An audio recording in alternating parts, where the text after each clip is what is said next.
Buenas tardes, queridos amigos. Aquí estamos nuevamente en este espacio de Hablemos Claro, nuestro espacio número 138.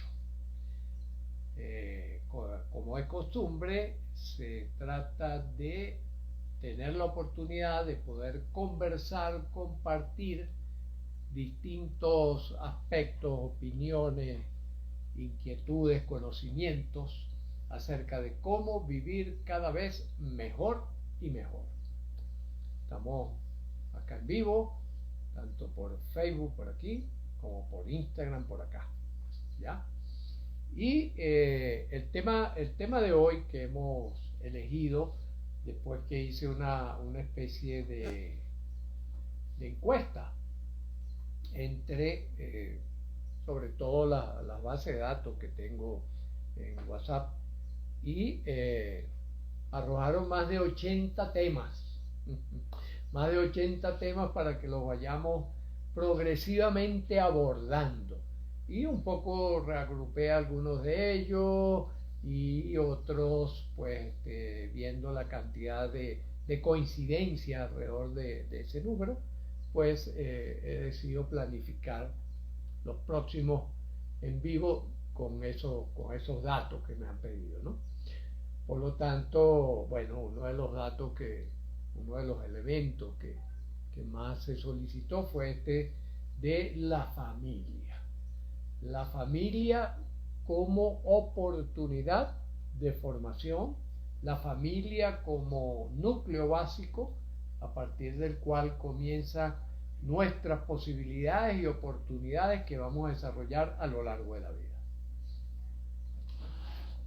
Cuando escribí la nota que suelo enviar al grupo de la base de datos que tengo hasta ahora en WhatsApp, hice la recomendación de este texto. Aprender a vivir, de José Antonio Marina. José Antonio Marina, docente, filósofo, quizás una de las mentes más claras, más lúcidas, más precisas con que contamos en el mundo actual, ¿no? Sobre todo en lo referente al desarrollo humano, lo referente a la educación, lo referente a nosotros como el elemento que puede incidir sobre el futuro de la naturaleza de la manera tan impactante como hemos venido comentando. Y precisamente quiero comenzar con una cita que hace José Antonio acá de la lectura de Mark Twain, ¿no? Que dice lo siguiente. Mark Twain, saludo acá a los que se están incorporando por Instagram y los que se están incorporando por Facebook, ¿no? No sé por qué a veces la manito no me... que dice así, Mark Twain en su autobiografía. Una robusta quinceañera me preguntó si usaba tabaco, queriendo decir si lo mascaba. Le dije que no, y ello provocó su desprecio. Llamó sobre mí la atención de la multitud diciendo: aquí hay un chaval de 7 años que no puede mascar tabaco. Por las miradas y los comentarios que esto provocó, comprendí que yo era un ser despreciable y me sentí cruelmente avergonzado. Tomé la decisión de reformarme, pero solo conseguí tener ganas de vomitar. No podía aprender a mascar tabaco. Seguía siendo un desgraciado sin personalidad. ¿Ya? Esta es la cita de Mark Twain, hecha por José Antonio Marina. Y después José Antonio nos dice lo siguiente: todas las culturas educan a los niños a través de interacciones con otros niños. Estas relaciones cambian con la edad. Al hacerse mayores, los niños pasan cada vez más tiempo con compañeros y menos con adultos. Y cuando uno mira un poco la historia y miramos un poco hacia atrás, nos encontramos con ciertos elementos interesantes.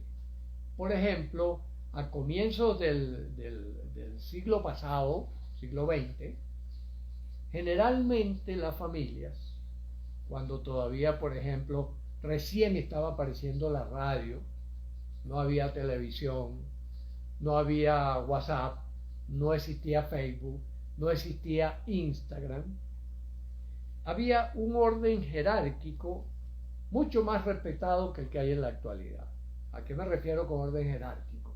Estaba claro que el padre de la familia era la máxima autoridad. Era no solo la máxima autoridad, era también el máximo consejero. Incluso había un papel que cumplían también los abuelos, que el abuelo era como el sabio de la comunidad. Era la persona que había vivido más tiempo, que había acumulado experiencia, que había acumulado sabiduría y que por lo tanto podía orientar a los nuevos que estaban comenzando a transitar por la vida.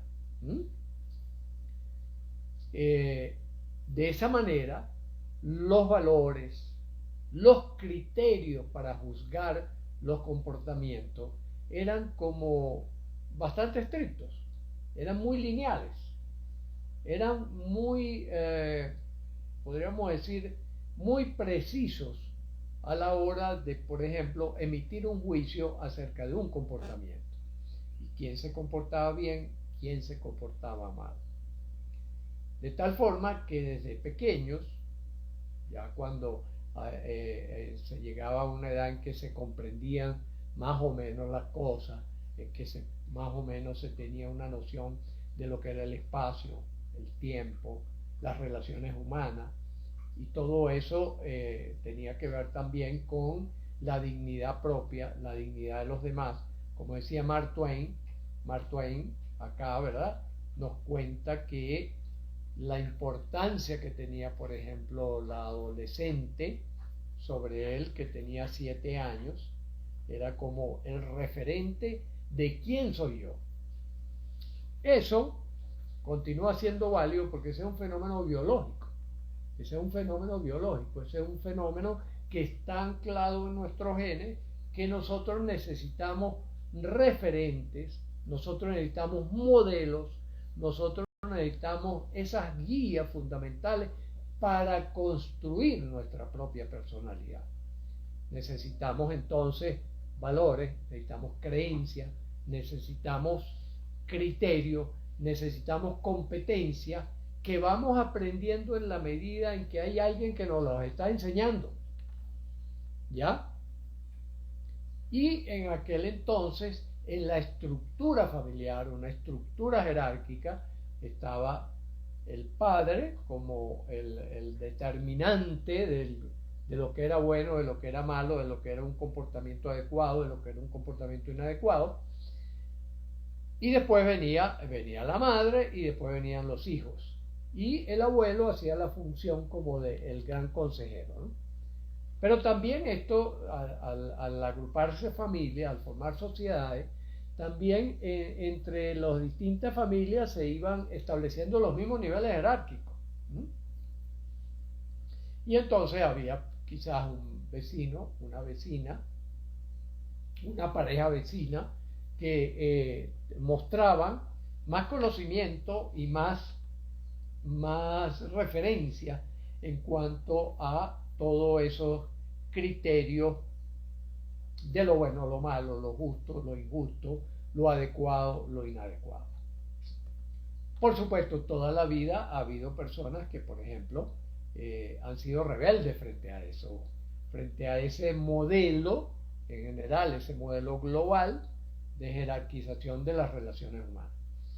Y ese tipo de personas eran lo que entonces eran mal vistos, eran rechazados, eran, en un momento dado, hasta condenados pues, por la justicia, que terminaba siendo también la resultante de todas esas interacciones entre distintas familias, el Estado, etcétera, etcétera.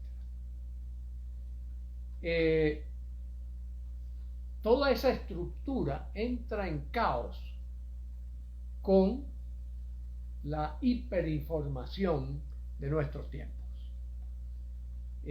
¿Por qué? Porque una de las cosas que ha producido esta oleada de hipercomunicación, ¿verdad? Podríamos llamarlo de esa manera, que en realidad de hiperinformación más bien que de hipercomunicación, que trae como consecuencia que esos valores que eran como muy claros y muy transparentes empiezan a ser cuestionados, empiezan a ser sacudidos, empiezan a ser movidos, ¿no?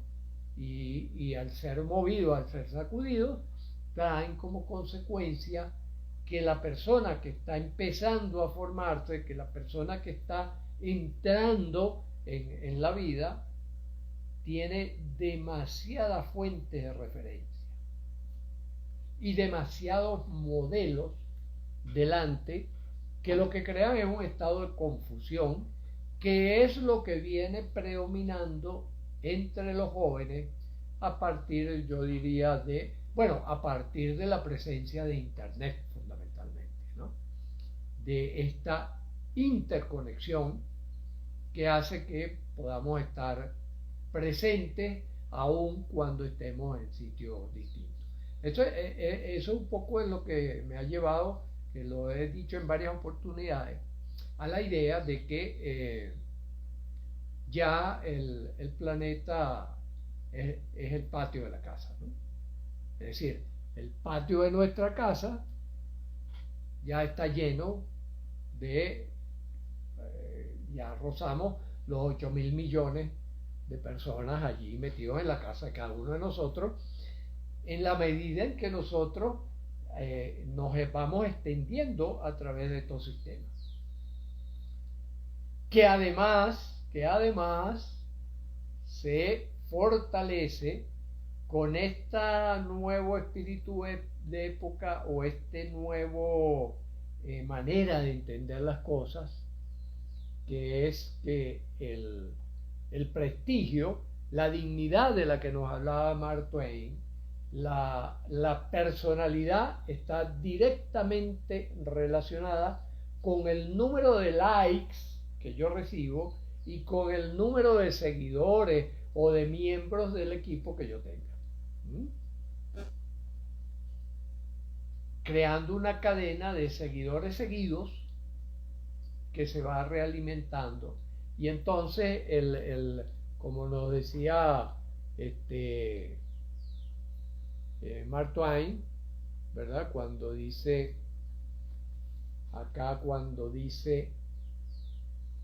por las miradas y los comentarios que esto provocó, comprendí que yo era un ser despreciable y me sentí cruelmente avergonzado. Un gran saludo, Andrea. Fíjense, esto es muy importante y digno de analizar y verlo desde la lupa de lo que es la familia del día de hoy, ¿no? Comprendí que yo era un ser despreciable y me sentí cruelmente avergonzado. Como las palabras que dirige una persona mayor provoca en un jovencito de 7 años, ¿verdad?, que él toma una decisión acerca de su propia valoración, de su dignidad, de su merecimiento, lo que llamamos popularmente autoestima. Entonces, la autoestima está constantemente cuestionada a través de toda esta hiperinformación que te dice, bueno, si tú fumas tabaco, si eres una persona digna, eres apreciable en vez de despreciable. Pero si tú no consumes el tabaco, tú eres despreciable. Fíjense que hay un salto desde lo que es un comportamiento específico a lo que soy yo como persona. Es una de las confusiones más terribles que hacemos en modo automático y que va a determinar mi futuro como mi futuro de autoestima, mi futuro de merecimiento, mi futuro de dignidad. Entonces, ¿qué es lo que estamos viendo? Lo que estamos viendo es que si tenemos una familia donde los padres están encontrados, no tienen acuerdos claros desde el punto de vista afectivo y desde el punto de vista de la educación de los hijos, sino que lo que hay es una confrontación, eso lo primero que crea en el niño, y el niño desde muy pequeño, hay evidencia de que esto empieza a ocurrir desde el mismo vientre, cuando todavía estamos dentro del vientre, que el sistema nervioso central se está formando, el niño está captando el estado anímico de la madre. Y ese estado anímico es el referente para cómo va a manejar los genes que tenga para inclinarse a ser más afectivo, menos afectivo. Eso que llamaban el temperamento, o llaman el temperamento, ¿verdad? Temperamento irritativo, ¿no? Y aquella famosa clasificación de Aristóteles en colérico, flemático, se me escapan las otras dos ahorita. Entonces, esa inclinación que va presentando el niño desde temprano, está directamente relacionada con el primer acuerdo que él tiene que encontrar. El primer acuerdo es que papá y mamá se aman. Papá y mamá demuestran que se aman todos los días, cada día, en cada momento. De tal manera que el niño dice, ok, esto es mi día, estas dos personas que se aman, que se respetan, que se cuidan, que le dan mantenimiento y reparación oportuna a sus relaciones, son mi guía para yo construir mi autoestima. ¿Ya? Mientras que si yo lo que estoy viendo es enfrentamiento, yo tendría que elegir, pero no puedo elegir, porque todavía no estoy en capacidad de elegir. Por ejemplo, tengo 1 año, tengo 2 años, tengo 3 años todavía, yo no sé elegir. Yo todavía imito, yo todavía copio, yo todavía me comporto según cómo vayan comportándose esos gigantes que son la guía que yo tengo. Un gran abrazo, Natalia, bienvenida, igual para Rocío y para Gaby. Déjame darle aquí like. Entonces, esa es la situación que se va presentando en la medida que yo voy creciendo.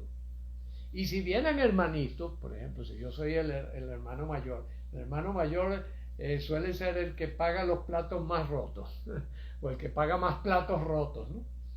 En esos ambientes donde se crea esa tensión, ¿no? Y porque de alguna manera es el relevo en esa misma sucesión de yo soy el referente para que tú te vayas comportando. Como nos señalaba Mark Twain, ¿no? Yo soy el referente, entonces el hermano mayor pasa a ser el referente. Igual los vecinos, lo que nos señala José Antonio Marina cuando nos dice, todas las culturas educan a los niños a través de interacciones con otros niños. La escuela, el recreo, el sitio de juego, el vecinito, todas esas cosas que son necesarias para la constitución de nosotros también como seres sociales, ¿verdad? Que nos podamos insertar en determinado grupo, están mediados por esta jerarquía que arranca en los primeros años con los padres y va descendiendo, pues, hermanos mayores, hermanos intermedios, hermanos menores y vecinos mayores, vecinos menores, ¿no? Toda esa estructura dinámica, como les decía, entra en crisis ahora que ya se extiende la familia, se extiende más allá de papá y mamá, se extiende no solo a abuelos, a primos o a otros tipos de familiares, sino que ahora se extiende a Instagram, a Facebook, a Telegram y a todas esas redes, a YouTube, etcétera, etcétera. Y aquí es donde viene el gran problema. El gran problema y la gran solución. Todo tiene su lado problemático y su lado de solución, ¿verdad? Cuando nosotros empezamos a recibir un bombardeo continuo, permanente, de valores distintos, creencias distintas, criterios distintos, invitaciones a competencias distintas. En el día de ayer que me estaban entrevistando desde Guadalajara, México, me estaban entrevistando y era sobre el tema de la marihuana medicinal, ¿no? La llamada marihuana medicinal. Y una de las cosas que yo les aclaraba era, miren, el apellido, el nombre marihuana, ¿verdad? Y el apellido medicinal, habla de que es el trabajo que lleva a cabo un médico que utiliza los componentes químicos de la marihuana como elemento terapéutico, como puede utilizar un antidepresivo, como puede utilizar un antidiabético, como puede utilizar un antihipertensivo. Ese es el rango medicinal. Hay un rango que llaman recreativo, por ejemplo, es una de las cosas confusas que nos venden por la web, ¿no? ¿Por qué? Porque cuando yo le pongo el apellido recreativo significa, que esto lo puedo tomar como un entretenimiento, lo puedo tomar como una pelota de béisbol. Pues resulta que al ser un fármaco, tiene propiedades que inciden sobre el cuerpo humano y particularmente sobre el sistema nervioso central, y entonces de recreativo se puede pasar muy fácilmente al otro apellido. La marihuana enfermante. La marihuana es la misma marihuana, o sea, eso es la misma cosa, pero según como yo lo apellide, va a adquirir un valor u otro. En el caso de medicinal, adquiere un valor positivo, un valor de trabajar hacia la salud, ¿verdad? Pero cuando yo lo apellido como recreativo, yo lo pongo en manos de gente que no sabe con qué está jugando, ¿no? ¿Por qué? Porque todo juego tiene sus elementos divertidos, sus elementos educativos y tiene sus elementos también que pueden afectar la salud. Recuerdo una vez que jugando béisbol, por ejemplo, a uno de los compañeros lo encandiló el sol y la pelota le golpeó durísimo en el ojo, ¿no? Le golpeó, claro, por encima, ¿no? Por encima del ojo, pero el ojo se le puso así. Es decir, el juego lo enfermó. Cuando uno juega con sustancias químicas, la posibilidad de entrar en peligro de salud aumenta enormemente, ¿no? Por eso, fíjense que me recuerdo también que en algunas situaciones, cuando se inició, apareció el Prozac como primer inhibidor selectivo de la recaptación de serotonina, lo empezaron a llamar la droga de la felicidad, porque la gente descubrió que eso lo ponía en un estado de semi-euforia, lo combinaban con alcohol, lo combinaban con otra sustancia, con la misma marihuana, con cocaína y tal, y entonces entraban en un estado alterado de conciencia, en un estado hipnótico, y eso hacía que creyeran que estaban siendo felices y que todos los problemas se habían resuelto, incluso que podemos hacer viajes interestelares, ¿no? Toda esa serie de cosas que ocurren únicamente dentro de la cabeza del que está viviendo la experiencia, ¿no? Pero que a su vez también va dañando al tejido neurológico. Por eso es que hay que filtrar muy bien la información. Y por eso es que tenemos que rescatar al abuelo. Tenemos que rescatar al abuelo. Pero el abuelo hoy en día no es el abuelito de mi casa, ¿verdad? No es el viejo Oscar, no es la viejita Justina, no, que fueron mis abuelos. al que hay que rescatar es el abuelo de la sabiduría. Aquel que se ha dedicado a recopilar todo el conjunto de historias, ¿verdad? El conjunto de historias de los aciertos y errores que el ser humano ha cometido a lo largo de la vida. Es decir, al estudioso, al científico, al filósofo, al intelectual. Ese es el que tenemos que rescatar como abuelo para tenerlo de consejero en la casa, ¿verdad? Para que la familia, porque esta dispersión alcanza ya a los mismos padres, ya llevamos 3, 4 generaciones, ¿verdad? Con esta hiperinformación. Entonces, que pueda asesorar a papá y a mamá para que tejan una relación amorosa lo suficientemente sólida para que los hijos crean sanos, fuertes y vigorosos, dado que esa es la estructura biológica a la cual no le podemos pasar por encima. No le podemos pasar por encima. Si nosotros no seguimos la regla de juego de la naturaleza, nos vamos a estrellar. No hay la menor duda. Pensemos lo que pensemos, queramos lo que queramos, oremos lo que oremos. Todas esas decisiones tienen que estar enmarcadas dentro de la idea inequívoca de que vamos en la dirección en que la naturaleza ha establecido su regla de juego. Y ese es el mensaje central que quiero dejar por hoy. Acá me dice Gota Ancestral: por esta emigración mucho no tenemos a nuestros padres cerca y mi hija ve a sus abuelos por teléfono. Perfecto. Qué bueno que vea a sus abuelos por teléfono. Ahora, recuerda que estamos haciendo referencia a que los nuevos abuelos no necesariamente están dentro de la familia biológica. ¿Ya? Lorel. Un abrazo, Lorel. Fíjense, el abuelo al que yo estoy haciendo referencia, a lo mejor puede ser hasta una persona joven. No es fácil, pero ¿por qué? Porque esto requiere tiempo, esto requiere dedicación, esto requiere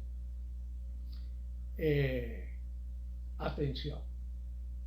Entonces, por eso, y además, Lorel, está haciendo alusión al aspecto, yo diría, positivo de las redes sociales. El aspecto positivo, por ejemplo, es esto, que nosotros estando en distintos lugares geográficos, estando en distintas circunstancias, podemos estar en comunicación, podemos establecer un diálogo. Natalia nos dice: el COVID ha roto familia. No, no es el COVID, es el tipo y calidad de relación que tiene la familia lo que rompieron. Lo que hizo el COVID fue poner de frente lo que está pasando. El COVID ni rompe ni une familias. Si la familia está unida, el COVID unió más. Si la familia, los hilos de comunicación entre los miembros de la familia están deshilachados, el COVID lo deshilacha más. Entonces, es importante esto. No es el COVID. No es el COVID. El COVID simplemente puso la denuncia por delante. El COVID simplemente nos sirvió para que nosotros pongamos atención más cuidadosa de las cosas más importantes de la vida que habíamos descubierto por estar pendientes de lo superficial, estar pendientes de lo material, habiendo descuidado lo mental, lo social y lo espiritual, que son los que le dan dirección y sentido a lo material.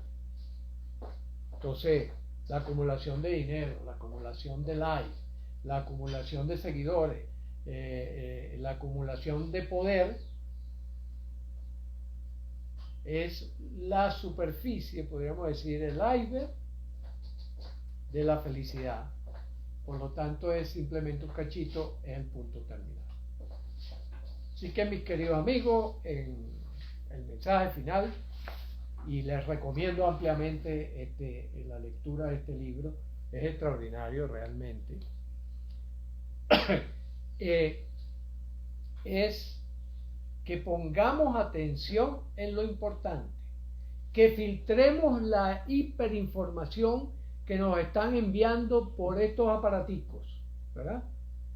Que estemos pendientes porque la vida nos puede dar un tropezón, un revolcón y agarrarnos desprevenidos. Hay que dejar de estar desprevenidos, hay que estar despierto. Y estar despierto es escuchar la voz de los abuelos reales, que son los conocedores de la historia, del esfuerzo que los seres humanos hemos venido haciendo de hace centenares de miles de años y que ahora tenemos la maravillosa oportunidad de poderlos tener a mano, pero que tenemos que filtrarlos con mucho criterio. Rocío nos dice, tal cual, esa es la enseñanza del ver realidades, a través de una situación que no es solo única, sino colectiva, exactamente, y colectiva mundial. Ya la ciudad es el planeta completo. Por eso mucha gente habla de nuevo orden mundial. Nuevo orden mundial es que simplemente ya estamos en el mismo sitio. Ese es el nuevo. Y que necesitamos establecer una jerarquía de sabiduría para que podamos ser cada vez más felices. Bueno, mis queridos amigos, por hoy, un gran abrazo y seguimos.